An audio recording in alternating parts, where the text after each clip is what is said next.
I love it. I love it. I love it. Look at this. This is the greatest thing I've ever seen. Hey, I'm not surprised. What's up guys, Leighton here for UFC Gambling Addicts, back again for another UFC full card breakdown and predictions video. UFC 249, May 9th, Tony Ferguson versus Justin Gaethje. Will this fight happen? Will this card happen? We don't know that for certain, but it is getting closer and closer. So let's get it rolling guys. Use a nasty technique on the like button, maybe a high kick, maybe choke out the like button. Whatever you're feeling, let me know in the comments. I'm really excited to be back, man. And like I said, I really do hope this event goes ahead because we are all needing our MMA fix, man. It's been way too long. But let's get this on the roll, guys. Let's get back to breaking down fights and making predictions. First fight on this card, we have Ryan Superman Spann versus Sam Smiling Alvey. And we're going to start with Ryan Spann. So Ryan comes into this fight 3-0 inside the UFC, training at a Fortis MMA. Ryan is a super long light heavyweight, 6'5" with an 81-inch reach.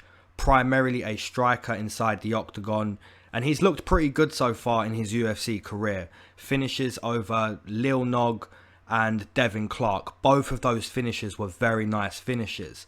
There's no denying Spann is a dangerous striker. The length of him will always have opponents guessing the range they are safe at.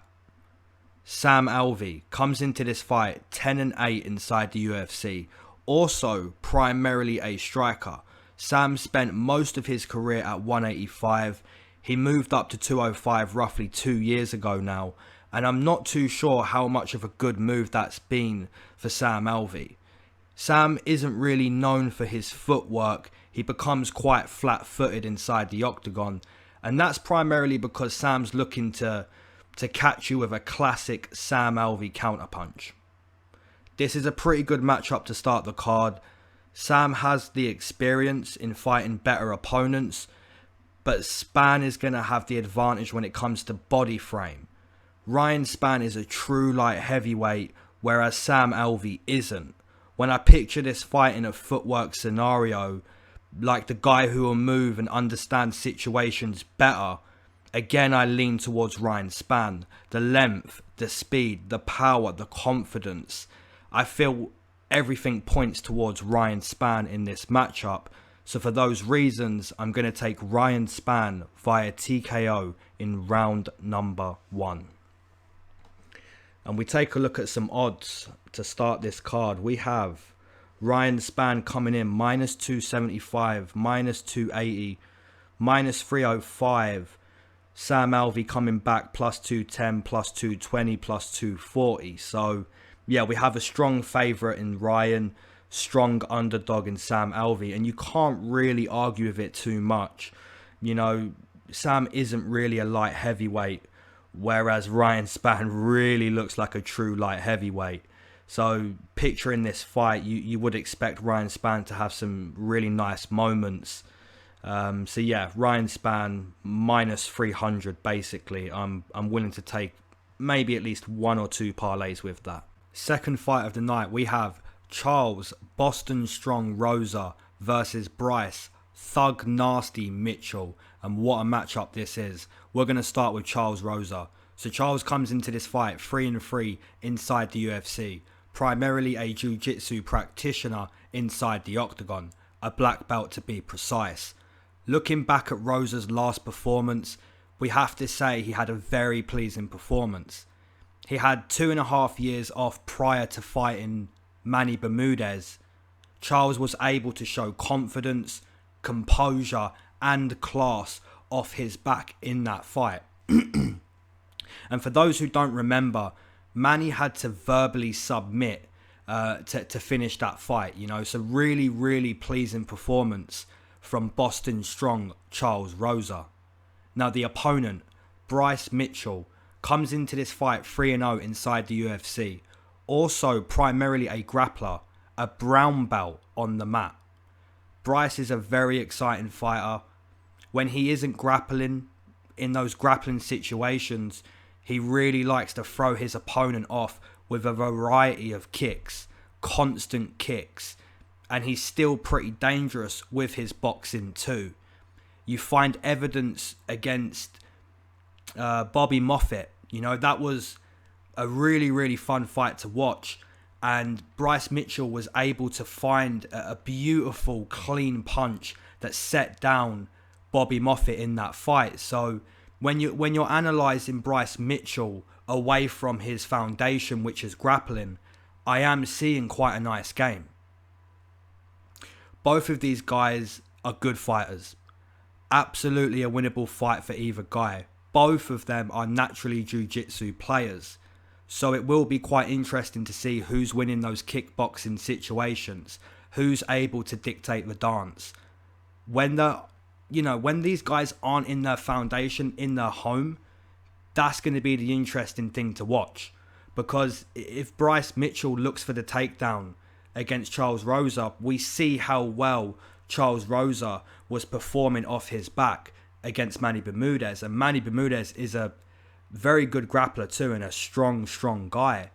Now, if Charles Rosa takes down Bryce Mitchell, we see Bryce Mitchell finishing guys, Matt Sales with a twister. So that's going to be interesting to see if these guys do choose to grapple. Who is the better grappler? Who is the sneakier grappler?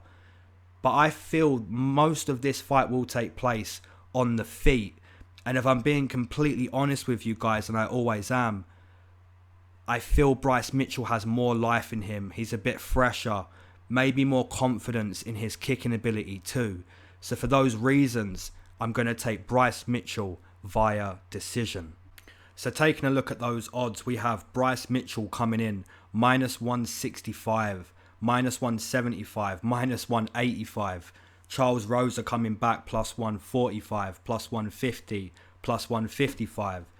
Those odds seem pretty fair to me. Both of these guys are very decent grapplers. Their foundation is grappling. If you was to say to me who is the better grappler, I'd say, man, it's a close one because they're both very good. But for me, Bryce Mitchell is just going to have that, that freshness when it comes to striking. I just see him being able to dictate the striking a little more when these guys aren't grappling. So -175, -185 on Bryce, I'm willing to play that in at least 2 parlays. Now, if you're sitting on the other side of the fence with Charles Rosa, that plus money line isn't the worst to play if you are on that side, because this is a really good matchup and anything could happen. But for me, I'm going to take Bryce. We have Vicente, the silent assassin Luque, versus Nico, the hybrid Price. And we're going to start with the Brazilian. So Vicente comes into this fight 10 wins, 3 losses inside the UFC. An absolute killer. Another killer on this card. Quite a well-rounded guy too. A brown belt in BJJ and a powerful, dangerous kickboxer. He's coming off a loss to Stephen Thompson, which isn't a bad thing. We know how great Stephen Thompson is with his movement and kicking ability. Luque would have learnt a lot in that type of fight. The tools Luque already has makes him a world-class fighter. The short chopping hooks, the low kicks that he implements too. Luque is a killer. The opponent, Nico the hybrid Price, comes into this fight 7-3 inside the UFC. How many times am I going to have to say it on this card? We have another killer. Nico Price is a ball of unorthodox danger. You look at Nico's last 3 finishes. The up kick against James Vick where he sent him into a new dimension. The comeback against Tim Means. And the hammer fists from the bottom against Randy Brown. Unbelievable finishes. Nico Price does not discriminate when it comes to putting you out. This guy has unbelievable heart inside the octagon. It's something special, to be honest.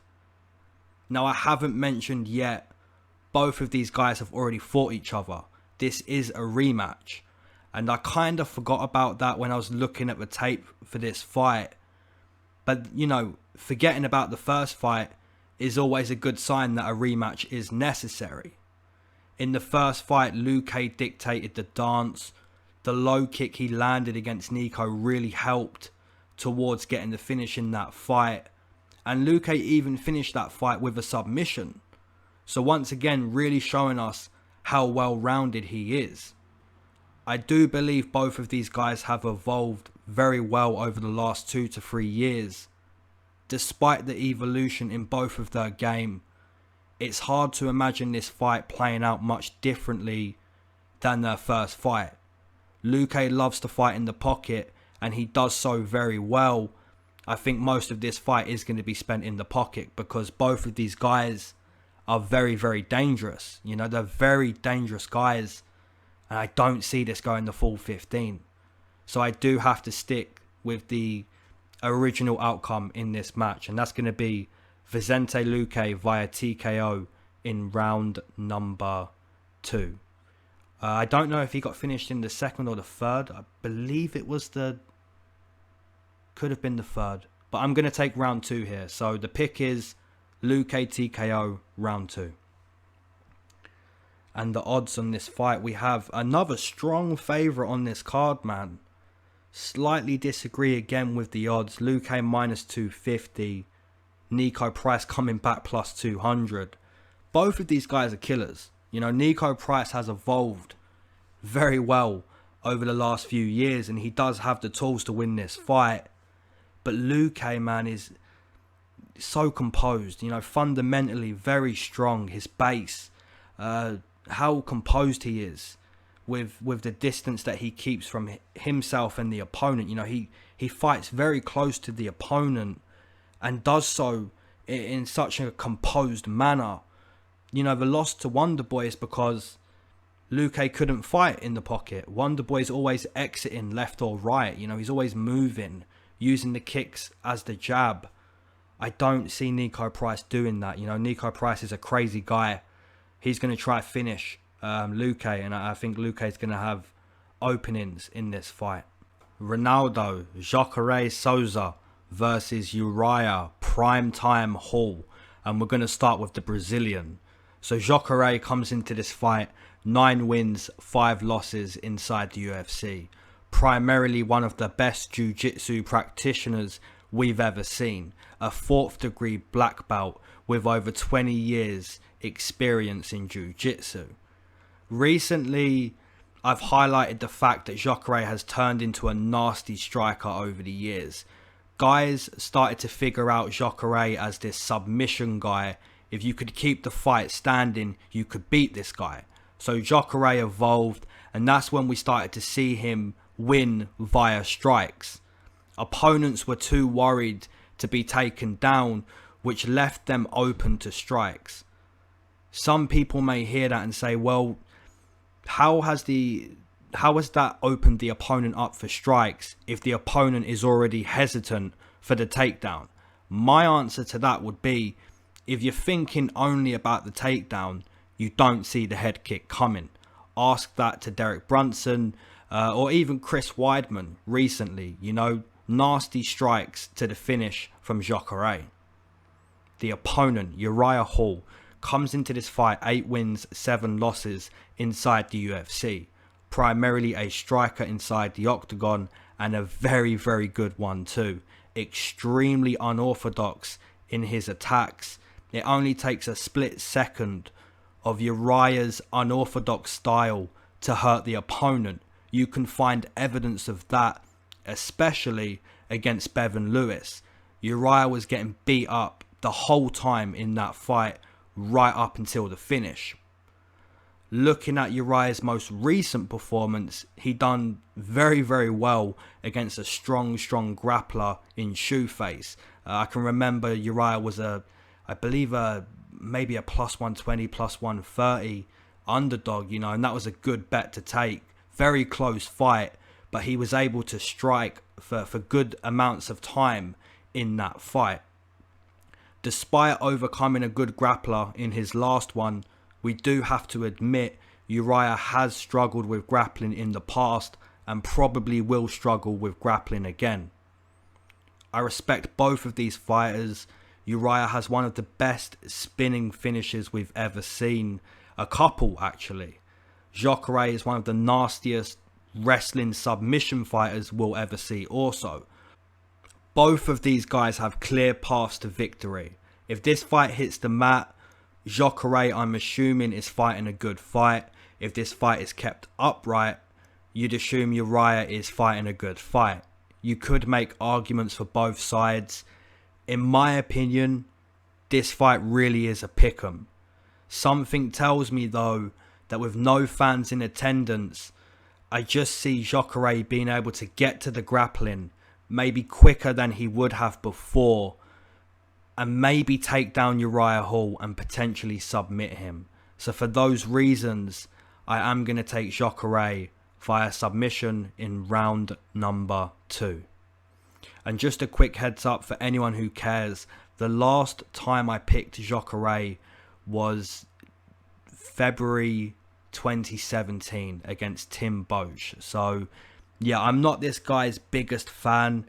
He is getting on a bit, but in this fight I just see him being able to get it to the mat and get a submission. And he hasn't submitted a guy in quite a few years. Maybe that was his last submission too. So yeah, the pick is going to be Jacare.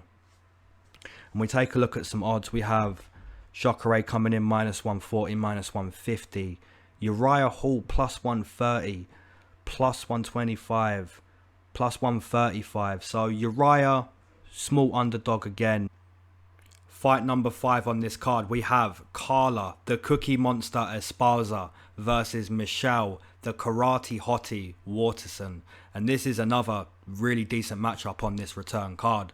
We're going to start with Carla. So Carla comes into this fight 6 wins, 4 losses inside the UFC. A wrestler inside the octagon. A proven quality wrestler over the years. Carla's boxing has evolved quite well over the last few fights as well. Even against Claudia, you know, in that fight, in the 3rd round late, Carla was able to stun Claudia with her boxing. So I have noticed the evolution in Carla's striking. That has been quite pleasing to see. However, we do still have to acknowledge Carla will pretty much be a wrestler, you know, until she retires. You know, that's what she's looking to do inside the octagon. We find a lot of evidence for that. Most recently as well, you know, look at her last 2 fights. That is what Carla looks to do inside the octagon. Her boxing has evolved, but she's looking to take you down. She's looking to put a high pace on you. She's looking to check your determination. That is what Carla Esparza is looking to do inside the octagon. She's a very, very good grappler. The opponent, Michelle Waterson, comes into this fight 5 wins, 3 losses inside the UFC. Primarily a striker inside the octagon. However, Michelle's grappling has really come a long way over the last few fights, just like Carla's boxing has also come a long way. Michelle's last fight was a tough loss. Went the full 25 minutes against the Boogie Woman. Never quit in that fight, but took some real damage, you know, really showed us her determination to win. You know, she never looked for a way out in that fight. She was getting outclassed. She was eating a lot of low kicks. You know, her face didn't look too good after that fight either. You know, she really took some damage. But Michelle Waterson proved to us she's a tough girl. And, you know, she's not going to quit inside the octagon. If we're talking about Michelle's advantages in this fight, in my opinion, it would be speed, movement, and a variety of tools. That's where I feel Michelle is going to have the advantage. If you said to me, which tools do you see her having the advantage with, it would be like spinning kicks, knees, high kicks. I feel her striking is more evolved than Carla, but then we flip back over, right? Carla has more evolved grappling than Michelle Waterson, in a wrestling sense, that is. You know, jiu-jitsu, Michelle Waterson has some good jiu-jitsu, and so does Carla. So we have a grappler versus striker. When I think about this fight standing, I really do lean towards Michelle. Just that speed, the variety of tools that I spoke about. that Carla arguably doesn't have in her arsenal. You know, she's not going to be throwing spinning kicks and high kicks or getting too flashy in there the way Michelle Waterson will. And if it does get intense in there, you know, when both girls have been inside the octagon for 6-7 minutes fighting each other, if it does get intense, you know, Carla's going to get a takedown here, a takedown there, and that's really going to put a stamp on those rounds. So for those reasons, I am going to take Carla Esparza via decision. And we take a look at some odds for that matchup. We have Carla coming in -160, -145, -155. Michelle Waterson +140, +125, +135. So yeah, those odds are pretty decent. I was expecting them to be a little bit closer, considering how much determination Michelle Waterson really showed us in her most recent loss against JJ. But at the same time, before I finish this prediction, I will also mention the damage Michelle took in that last fight is actually going to be one of the factors in why I'm going to take Carla. You know, there's a negative to every positive, in my opinion, and there's a positive to every negative also. You know, it goes both ways. Determination and toughness, she really showed us that. But at the same time, you don't like to see a fighter get beaten up basically for 25 minutes. So that is also going to be a reason why I'm sticking on Carla here. Fight number 6 on this card, we have Fabricio Werdum versus Alexy the Boa Constrictor Oleinik. And this is quite a fun matchup, to be honest. We're going to start with Werdum. So Fabricio comes into this fight 11 wins, 5 losses inside the UFC. A legend grappler inside the octagon. In my opinion, you get that status if you're able to be the first guy to submit Fedor. Werdum has been away for over 2 years, and that's because of a USADA violation.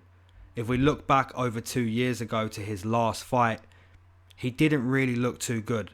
Just too one-dimensional against such a rangy guy in Volkov.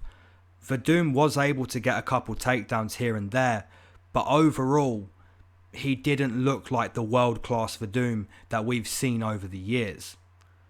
The opponent, Alexy Oleinik, comes into this fight 7-4 inside the UFC. Just like Werdum, Alexy is a world-class grappler with a ridiculous amount of submission wins over the duration of his career. 40 plus submission wins, I believe, maybe even closer to 50. When Alexy wins, 99% of the time it's a submission. Standing and trading isn't something Alexy specializes at. He's purely about grappling, and that's fair enough, you know, we all have our own styles. Both of these guys are 42 years old. They're really getting on, should probably put their feet up and call it a day with fighting. But man, you have to respect their love for their passion. If you're asking me, you know, who's the better grappler, I'd say maybe Werdum. But at the same time, how can you really pick when Alexy has, you know, he's been submitting guys for over 20 years. You know, he has a lot of submissions over the duration of his career. Now, deciding the striking is easier for me. Not that either guy stands out as strikers. You know, both of these guys are grapplers. But Werdum does seem way more technical, way more composed in a kickboxing scenario. You look at his 25-minute performance against Tybura, and in my opinion, that was a different Tybura back then too.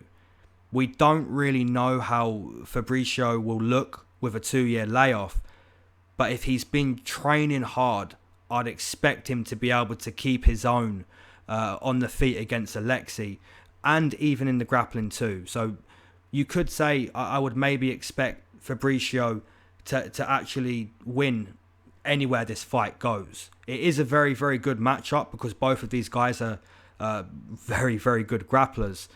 But my pick is going to be Fabricio Werdum. I just feel he can match and better Alexy anywhere this fight goes.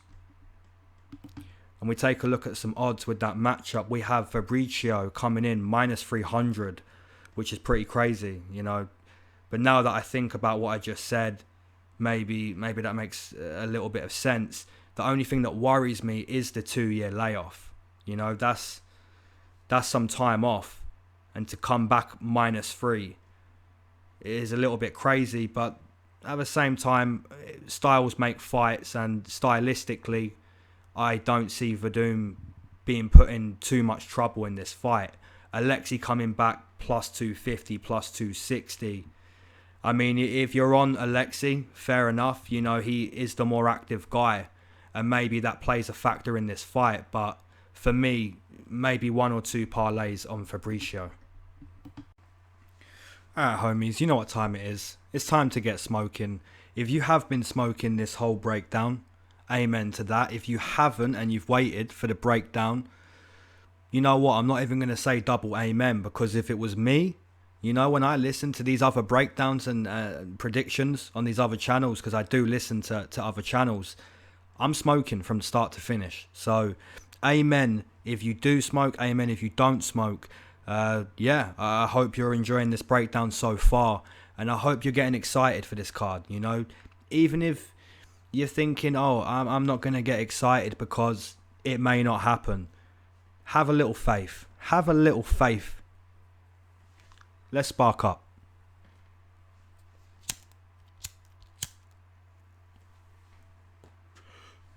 Man, it feels good to smoke with you guys again. I've decided though, guys, I want to speak to you about something. When this, you know, this situation that we're all living in, you know, I don't want to say any keywords because YouTube doesn't like you to mention stuff that's happening. But when this stuff is all done, I've decided that, you know, I love analysing these fights. I love breaking down these fights, predicting. I'm always going to be a gambler, and I'm always going to watch these fights week in, week out.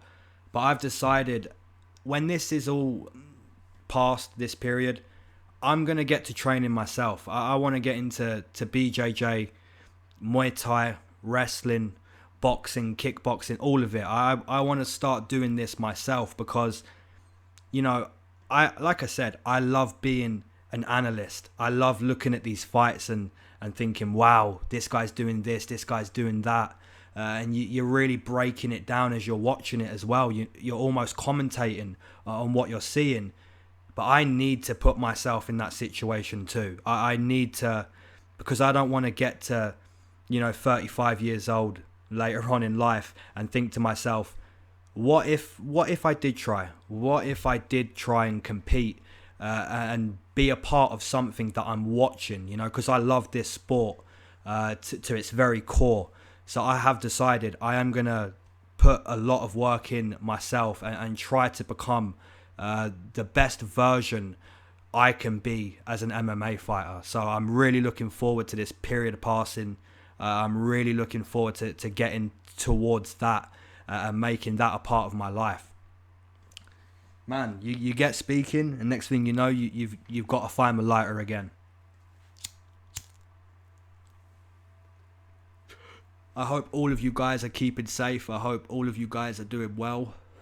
I hope you guys are ready to get back on the money train, because I am ready for the money train. You know, we're going to get some parlays in, some +300s, maybe +400s, +250s, and we're going to try get some money rolling in, because, you know, it does seem like a long time since the Brazil card, but we ended that card on a beautiful £250 profit.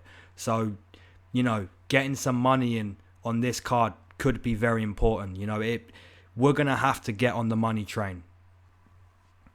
Fight number 7 on this card, and this is a very, very good fight.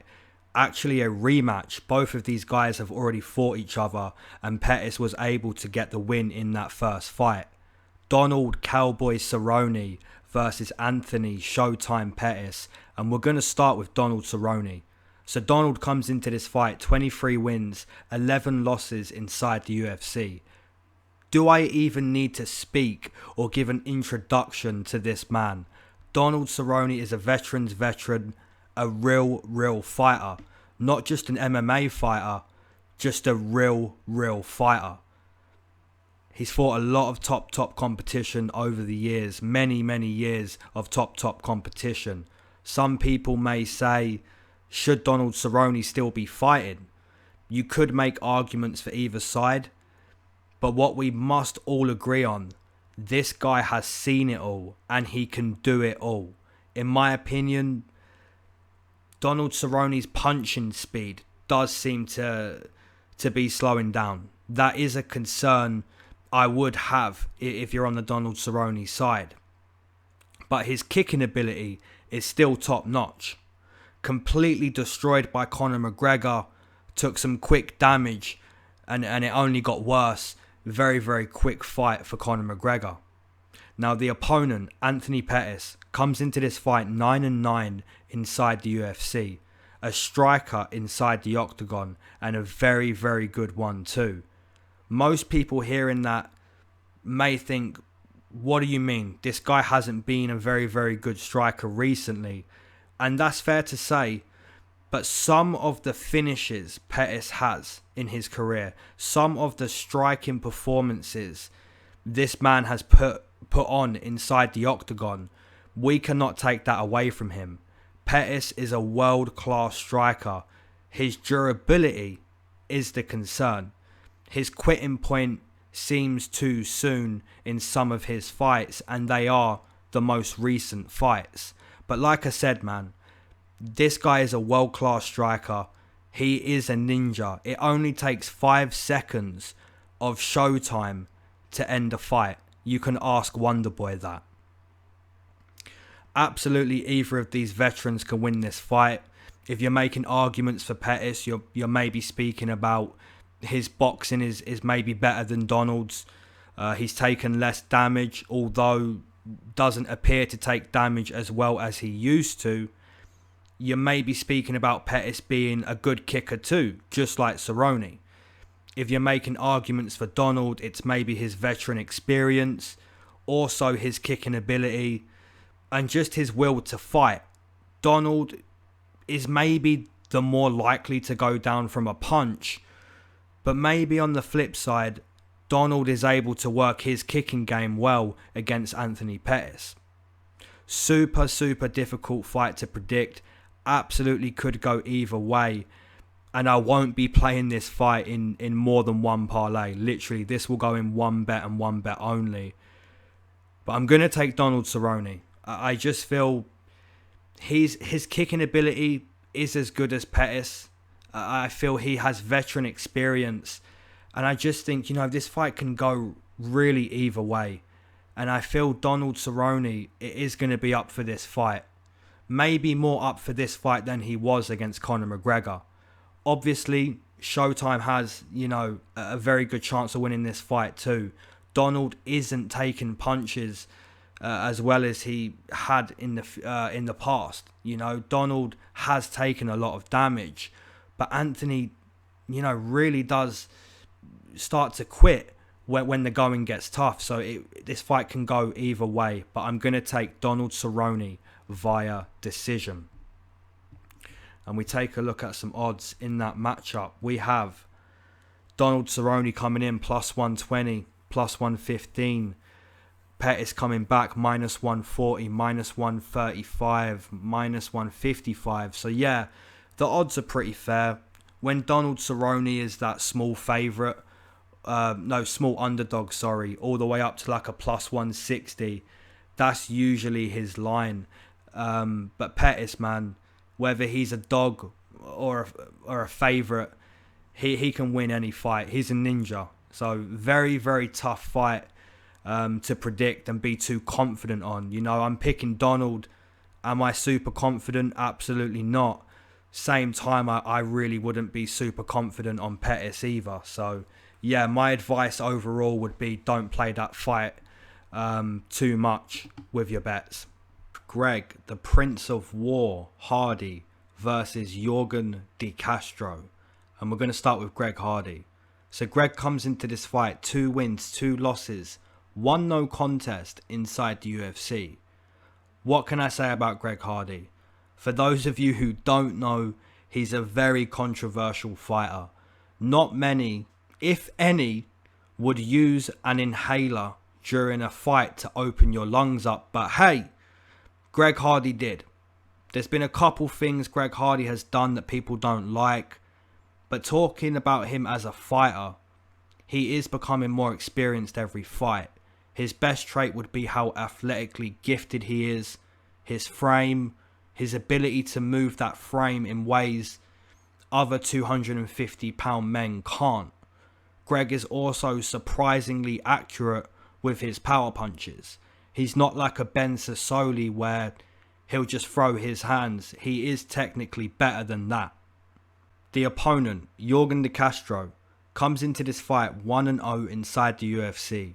Also fought on the Contender Series, where he was able to get a beautiful finish via leg kicks, calf kicks to be precise. I believe his name was Alton Meek. Just calf kick after calf kick, and Yorgan was able to stop him purely with kicks. Pretty amazing to see. In his UFC debut, Yorgan was able to beat Justin Tafa to the kill shot, left him sleeping on the canvas. Also another very impressive performance from Castro.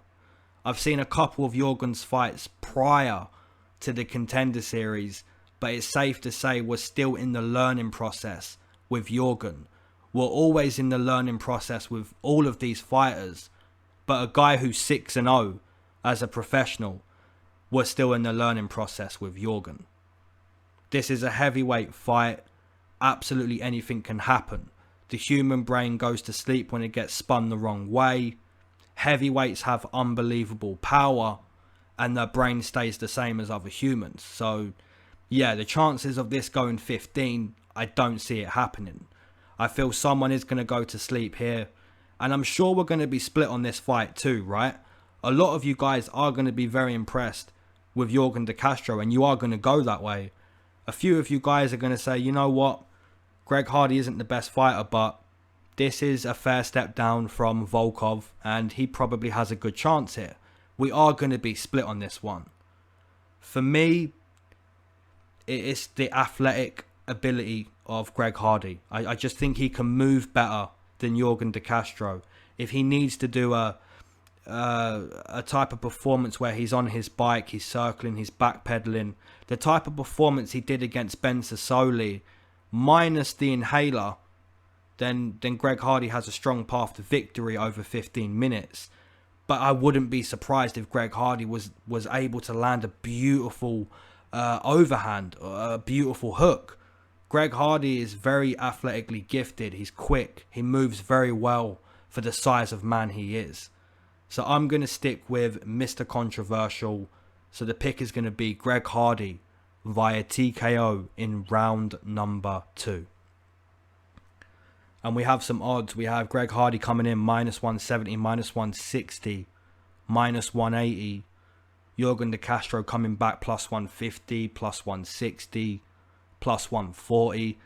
Yeah, the line seems to be pretty solid there. Maybe Greg Hardy should be down from -180 a little bit. But the line seems solid. You know, either guy has the ability to win this fight. Castro isn't a big underdog, and rightfully so. Maybe that line will be even closer come fight night. For me, I'm going to stick with Greg Hardy. He's athletically gifted, man. He can just move in ways Yorgan de Castro can't. We have Jeremy Lil Heathen Stevens versus Calvin, the Boston finisher, Kattar. And we're going to start with the veteran. So Jeremy Stevens comes into this fight 15 wins, 16 losses, 1 no contest inside the UFC. So this will be his 33rd UFC fight. A true veteran of fighting. If you've never seen Jeremy Stevens fight, for those who haven't, this guy is a dog. He's walking forward, eating your shots to give his shots. Tough as nails, just a true fighter. It doesn't surprise me Jeremy Stevens is fighting on this card. I've said it before. Jeremy Stevens is the type of guy to fight without a training camp, to fight in a car park if he had to. Just a true savage.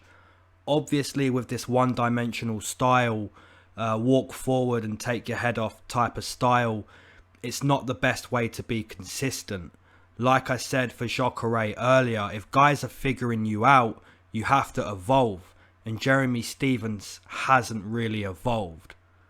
Calvin Kattar comes into this fight 4-2 inside the UFC, primarily a striker inside the octagon, a boxer to be precise. Calvin loves to use the high guard. He'll keep his hands nice and high and pop the jab from there. He's coming off a loss to Zabit, where he was just basically outclassed. The boxing style wasn't enough to overcome Zabit, but losses like that will make Calvin Kattar a better fighter. I'm really excited for this matchup. Once again, huge respect to both of these fighters. Stephens is a guy we've known for many years. We know what he's about. We know he's going to go in there, walk forward, look for kill shot after kill shot, maybe invest in the low kick the way Moicano did against Kattar too. Calvin has really sharp boxing, beautiful sharp boxing. I do see him having success with his jab early and often. The difference for me is fundamentals. The majority of this fight I feel is going to be boxing. I don't really see either guy grappling too much. And as a boxer, I'd prefer to be on Kattar's side. So for those reasons, I'm going to take Calvin Kattar via decision. And we take a look at some odds. We have Calvin minus 230, minus 240, minus 250, minus 278. That's insane. Jeremy Stephens coming back basically plus 200. That line seems a little bit off to me. But at the same time, I can kind of argue what I'm saying, you know. Calvin Kattar is a very good boxer. Jeremy Stephens is a brawler boxer, you know. So stylistically, it seems like a good matchup for Calvin. But he does have that high guard and leaves himself quite open to low kicks. If Jeremy Stephens goes for the low kick to slow down Calvin Kattar, it could really turn into his fight. I think the line is a little bit off.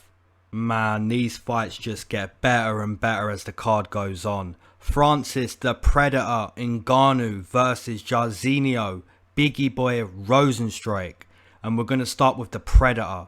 Francis Ngannou comes into this fight 9 wins, 2 losses inside the UFC. An absolute animal. As Dana White once said, this man hits as hard as a Ford Escort going as fast as it can. The world record for punching power. And can you argue with it? Absolutely not, in my opinion. Joe Rogan describes Francis as a superhero movie character. Can you argue with that? Probably not, man. The speed, the power of Francis defies superhuman. Completely destroyed Curtis Blades, Cain Velasquez and JDS in his last 3 fights. Does he deserve another title shot? In my opinion, absolutely. The opponent, Jairzinho Rozenstruik, comes into this fight 4-0 inside the UFC. A very talented striker. Prior to his MMA days, he was a kickboxer. Over 7 years, he went 76-8 in kickboxing. 64 of those wins via knockout. We've seen so far in Rozenstruik's UFC career, he's got the death touch. Whether it's the 5th round or the 1st round, Rozenstruik is talented enough and powerful enough to put you out at any moment. Do not be deceived by this man's footwork. His ability to kick and land a nasty combination is nothing short of brilliant. The combination he put Albini away with was something out of a video game. I'm really excited for this matchup. Both of these heavyweights are very talented heavyweights. Both huge punchers.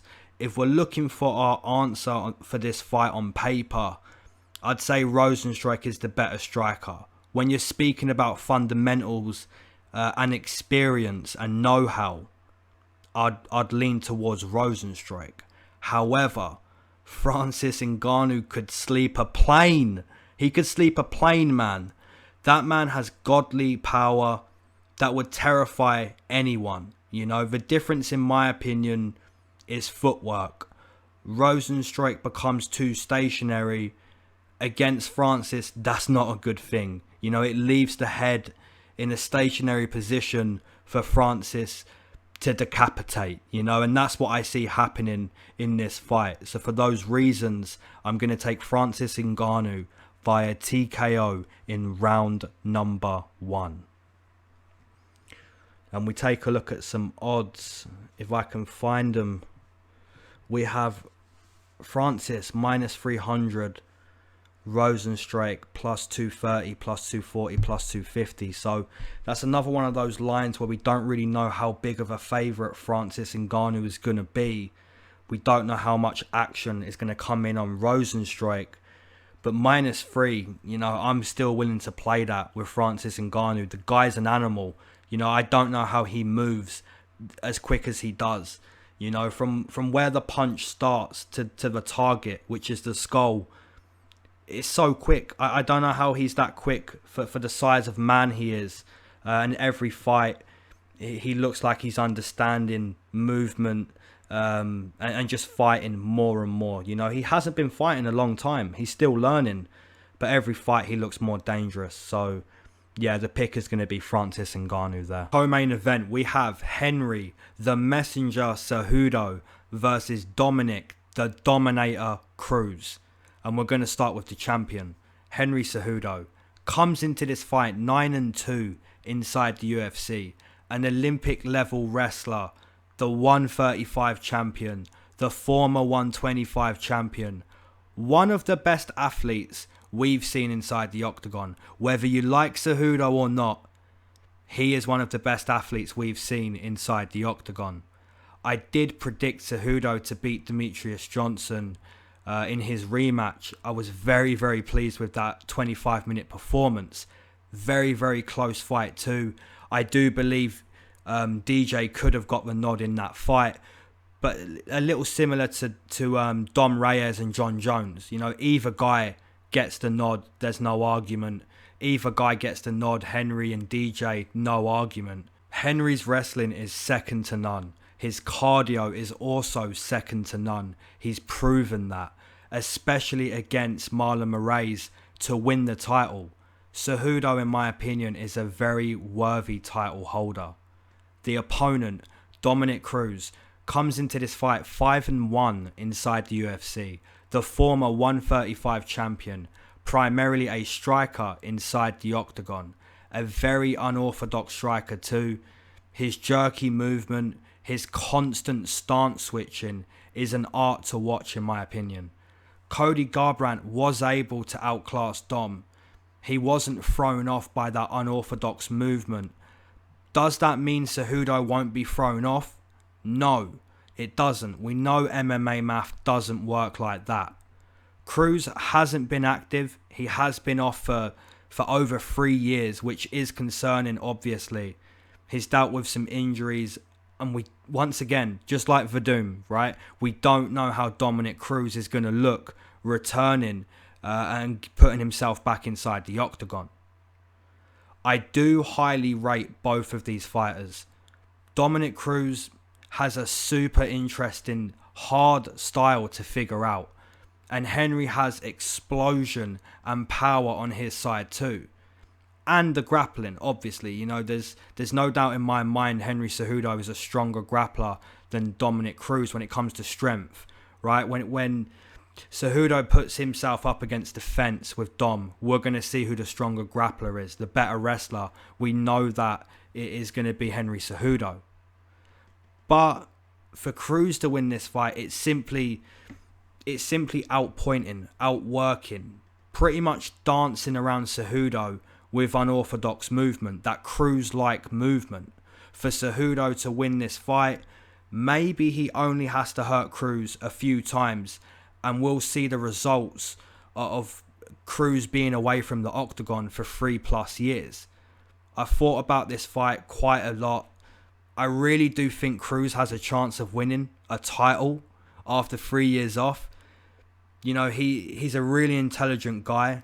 If he's possessed himself with a strong game plan of movement at all times for 25 minutes, he really could win this fight. And you know what? I'm actually going to take that. I have nothing against Henry Cejudo. I really like him as a fighter. And like I said earlier on, I did take him against Demetrius Johnson in that title fight. But something tells me Cruz could just put on a masterclass. You know, been away from the octagon, just comes back with that beautiful unorthodox movement, that switching of stance. It's almost like he's dancing in there, you know. And Cody Garbrandt was able to dance back and look past what Cruz was doing. Will Henry? Maybe he will, maybe he won't. I'm going to take Dominic Cruz, and I'm going to take him to go 25 minutes. Taking a look at some odds in that matchup, man. Now, Cruz being an underdog isn't surprising. You know, he is going to be an underdog in this fight. Plus 185, plus 190, plus 200. I mean, for me and the way I feel about this fight, the way I think about this fight, I have to take those odds on Dominic Cruz. If you're on Henry Cejudo and you're a big believer he's going to win this fight, that's also very fair. The guy has proven himself over his last few fights, you know, really become a household name in the organization that is UFC. So either side, I think that's fine. I'm going to be on the plus money for this one. Oh man, it's the main event time. We have Tony El Cucuy Ferguson versus Justin the Highlight Gaethje.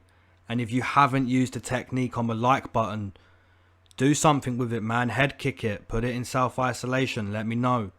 Let's start with Tony Ferguson. Tony comes into this fight 15-1 inside the UFC. Primarily a crazy man inside the octagon. Cardio, 11 out of 10. This man does not stop. He will attack your legs, your body, and your head. He doesn't discriminate areas of pain. He will look to injure each and every part of your temple. The jiu-jitsu of Tony I don't want to speak about too much. We know Tony will look to throw up a lot of triangles off his back or look to dash choke you. I want to speak about Tony's stand-up ability. A lot of people say Tony Ferguson will tire you out. And that's true. That's a true statement in my opinion. He does. But how does he do it? And why? Is what I want to speak about. It's the body work. I'm telling you guys, Tony Ferguson has some of the best body work you will ever watch. His constant stabbing body kicks are nothing short of disgusting. The first hurts, but the 20th one makes you want to quit. Tony Ferguson is a soul taker, just like Khabib, but he does it in a very different way. Justin Gaethje comes into this fight 4-2 inside the UFC. Just like Tony, this guy is primarily a crazy man inside the octagon. If you was teaching a young kid the word toughness, you'd show them Justin Gaethje getting hit and still moving forward. Justin Gaethje has some of the best low kicks in MMA. He'll chop you low multiple times to set you up with his fight-ending kill shots. The only way we've seen Justin Gaethje beaten so far in the UFC is through toughness. You have to take many Justin Gaethje kicks and punches before you can put him away. Eddie Alvarez and Dustin Poirier both had brilliant wars with Justin Gaethje. Here's my final verdict. Both of these guys are stars. Justin Gaethje is a madman and Tony Ferguson defies the madman too. As always with this channel, I'll give you my honest opinion. I did that with the Bronx, Figueiredo, Paul Felder, Dom Reyes. My honest feelings are Tony Ferguson is just too much of a killer, man. I have entertained the idea of taking Gaethje in this fight, but I just can't do it. And here's why. Justin fights with a high guard, and Tony Ferguson absolutely loves to kick the body. If Tony is able to kick the body just 10 times in that first round, I think that'll be enough to slow down Justin Gaethje and put him into a real dogfight. The type of dogfight that Tony loves. Now, for anyone saying Tony will definitely win, you need to go watch more MMA fights. For anyone saying Gaethje will win because Tony versus Khabib is cursed, don't decide on that. Break down this fight. The truth is, either of these guys could win. They're great fighters. But my final verdict for this matchup is body kicks. Tony's body kicks are lethal and constant. If you haven't got an answer for the body kicks, chances are Tony's going to take your soul. So for those reasons, I'm going to take Tony Ferguson via TKO in round number 3. So taking a look at the main event odds, we have Justin Gaethje coming in plus 150. Tony Ferguson coming back minus 180, minus 175, minus 190. We're a little bit all over the place with some of these odds. You know, some are a little lower, some are a little higher. This fight could really go either way. Does it help Justin Gaethje that he's had more time to prepare? Yes, it does. Does it help Tony Ferguson knowing he made weight and maybe this time round much quicker it's going to be even easier to make weight? Maybe it will. This fight is going to be a very good fight for as long as it lasts. I'm going to still stick with Tony Ferguson. I still believe every word that I spoke, 3 weeks ago when I broke down this fight. Not much has changed for me other than Justin's going to have more time and so is Tony. So whatever way you're leaning, good luck on your bet. Can Justin TKO Tony at any given time? Absolutely, that guy's a monster. But Tony Ferguson is a different kind of monster too. He's going to target that body of Justin Gaethje, and someone's going to have to quit sooner or later. Tony, for Tony to quit, it's going to have to be you put him out. And Justin has pretty much proven that too. If you want to beat Justin, you have to take a lot of damage and really, really dig deep. And I think Tony is going to dig deep. He's going to dig to the body with kicks, a lot of body kicks. And whoever the best man is on the night is the winner. Either guy can win this fight. As always, guys, I've loved doing this breakdown and predictions video. If you enjoyed the video and you're not subscribed, make sure you subscribe for future UFC events. If you are a subscriber, make sure I see you in the comments too. All right, peace.